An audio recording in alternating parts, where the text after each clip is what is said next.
কোরআনের বর্ণনায় তাওহীদের বিবরণ। তাওহীদ বা আল্লাহর একত্ববাদে বিশ্বাস স্থাপন করা প্রত্যেক মুসলমানের অপরিহার্য কর্তব্য। ইসলামের মূল ও মৌলিক স্তম্ভ কালেমার সারমর্ম হচ্ছে তাওহীদ বা একত্ববাদ। ইসলাম মানুষকে সর্বপ্রথম তাওহীদের প্রতি আহ্বান জানায়। মুমিনের জীবনধারা নিয়ন্ত্রিত হয় একত্ববাদের শিক্ষার আলোকে। আল্লাহর সঙ্গে বিশ্বের সর্বপ্রথম সম্পর্কেই তাওহীদ। মহান আল্লাহ ইহলৌকিক ও পারলৌকিক জগতে যাবতীয় বিষয়ের কেন্দ্রস্থল। পার্থিব জগতে যা কিছু সৃষ্টি হয়েছে, হচ্ছে এবং ভবিষ্যতে হবে, সব সৃষ্টির অধিকারী হচ্ছেন একমাত্র আল্লাহ। মানুষের ব্যক্তিগত, পারিবারিক ও আধ্যাত্মিক জীবন থেকে তার সামাজিক, রাজনৈতিক ও অর্থনৈতিক জীবন পর্যন্ত সর্বত্র গড়ে উঠে এক পূর্ণ সায়ুজ্য।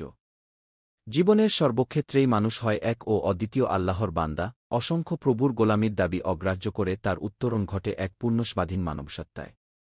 পবিত্র কোরআনে বিবেকসম্মত ও বৈজ্ঞানিক দলিলাদির পর্যালোচনা করে আল্লাহর একত্ববাদের প্রমাণ পেশ করা হয়েছে। এছাড়া আছে প্রকৃতির দলিল। আল্লাহ একত্ববাদের কয়েকটি প্রমাণ নিম্নরূপ। অনুভবে আল্লাহর প্রমাণ, মানুষের অন্তর আল্লাহ প্রবণ।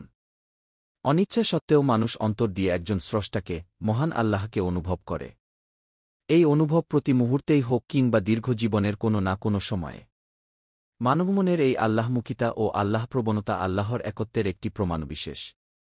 নিয়ম শৃঙ্খলাভিত্তিক প্রমাণ। এই বিশাল সীমাহীন বিশ্বলোক এবং তার অভ্যন্তরীণ শৃঙ্খলা ব্যবস্থা এক বিস্ময়কর ব্যাপার। রাতদিনের বিবর্তন, প্রতিদিন একই নিয়মে সূর্য ওঠা, সূর্য অস্তমিত হওয়া, জগতের সব কিছু নির্দিষ্ট নিয়ম ও সিস্টেমের অধীনে চলাচল করা কোনো মহাশক্তিধরের শৃঙ্খলের প্রমাণ বহন করে। এ শৃঙ্খলা নিয়ম বিশ্বের প্রতিটি বস্তু ও অণুকে গ্রাস করে।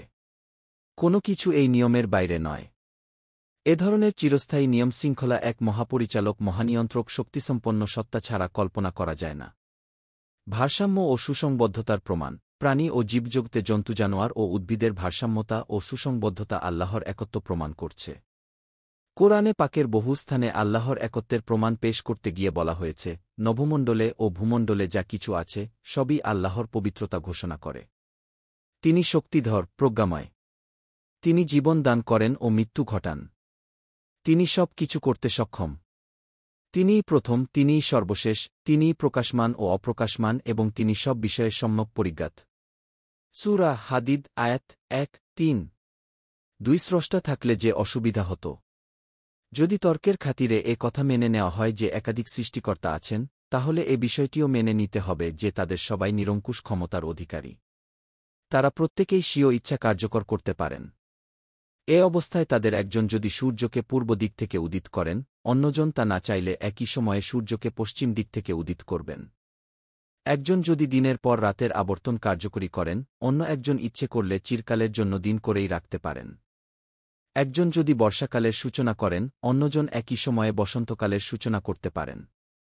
একজন যদি নারীর গর্ভে সন্তান দান করেন, অন্যজন পুরুষের গর্ভেও ইচ্ছে করলে সন্তান দান করতে পারেন। সুতরাং এক্ষেত্রে এটি সুস্পষ্ট যে একাধিক সৃষ্টিকর্তা বিদ্যমান থাকলে নিখিল বিশ্বে শৃঙ্খলার পরিবর্তে বিশৃঙ্খলাই সৃষ্টি হবে, পরিণামে এ বিশ্বজগতের অস্তিত্বই হুমকির সম্মুখীন হবে। মহান আল্লাহ এ বিষয়টির দিকে ইঙ্গিত করেই পবিত্র কোরআনে ঘোষণা করেছেন, যদি নভমণ্ডল ও ভূমণ্ডলে আল্লাহ ছাড়া অন্য উপাস্য থাকত, তাহলে উভয়ের ধ্বংস সাধিত হতো। অতএব তারা যা বলে তা থেকে আরশের অধিপতি আল্লাহ পবিত্র। সূরা আম্বিয়া আয়াত 2-2।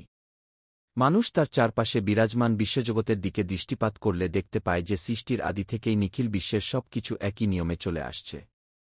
যেমন সূর্য অনাদিকাল থেকে একই নিয়মে উদিত হচ্ছে এবং অস্ত যাচ্ছে। দিনের পর রাতের আগমন একই নিয়মে হচ্ছে। অন্য কথায় কোনো ক্ষেত্রেই ব্যতিক্রম ঘটছে না। সৃষ্টিজগতের নিয়মের রাজত্বে কোথাও কোনো অনিয়ম নেই, নেই কোনো বিশৃঙ্খলা। এ নিয়মের ব্যাঘাত ঘটানোর ক্ষমতা আল্লাহ ছাড়া আর কারো নেই। আবার যদি যুক্তির খাতিরে এ কথা বলা হয় যে একাধিক সৃষ্টিকর্তা আছেন, তবে তাদের কেউ সর্বগুণে গুণান্বিত নন। প্রত্যেকেই বিশেষ একটি গুণের অধিকারী। অন্য কথায় একজনের যে গুণ আছে অন্যজনের তা নেই। যেমন যিনি সৃষ্টি করেন তার ধ্বংস করার ক্ষমতা নেই। আবার যিনি ধ্বংস করতে জানেন তার সৃষ্টি করার ক্ষমতা নেই। যিনি লালন পালন করেন তার সৃষ্টি বা ধ্বংসের কোনোটারই ক্ষমতা নেই। বস্তুত এ ধরনের খণ্ডিত ক্ষমতাধর কোনো সত্তা কখনো নিখিল বিশ্বের স্রষ্টা হতে পারে না। এ বিষয়টি থেকে সুস্পষ্ট ত্রুটিপূর্ণ কোনো সত্তা স্রষ্টা হতেই পারে না। বস্তুত আল্লাহর অস্তিত্ব স্বতঃস্ফূর্ত। এতে কোনো রূপ অস্পষ্টতার স্থান নেই। মহান আল্লাহ তার সত্তায় ও গুণাবলিতে এক অদ্বিতীয়। তার সঙ্গে কাউকে তুলনা করা যায় না। তার একচ্ছত্র আধিপত্য আসমানজমিনে, সাগরভূধরে, প্রতিটি সৃষ্টিলোকে। তার একচ্ছত্র শক্তিতে কারও অধিকার নেই। কর্মে, গুণে, মর্যাদায় তথা সর্ব বিষয়ে তিনি অদ্বিতীয় ও অতুলনীয়। তাই তাওহীদ বা একত্ববাদের শাশ্বত বাণী, আমি সাক্ষ্য দিচ্ছি, আল্লাহ ছাড়া কোনো ইলাহ নেই, তিনি এক, তার কোনো শরিক নেই, আর এটাই তাওহীদের মূল বিষয়। আল্লাহ সবাইকে কোরআনের জ্ঞান অর্জন ও তা প্রসারের তাওফিক দিন। আমিন। দিন প্রচারের উদ্দেশ্যে ভিডিওটি শেয়ার করুন। লাইক, কমেন্ট, ফলো এবং চ্যানেলটি সাবস্ক্রাইব করে পাশে থাকবেন। জাজাকাল্লাহ খৈরান।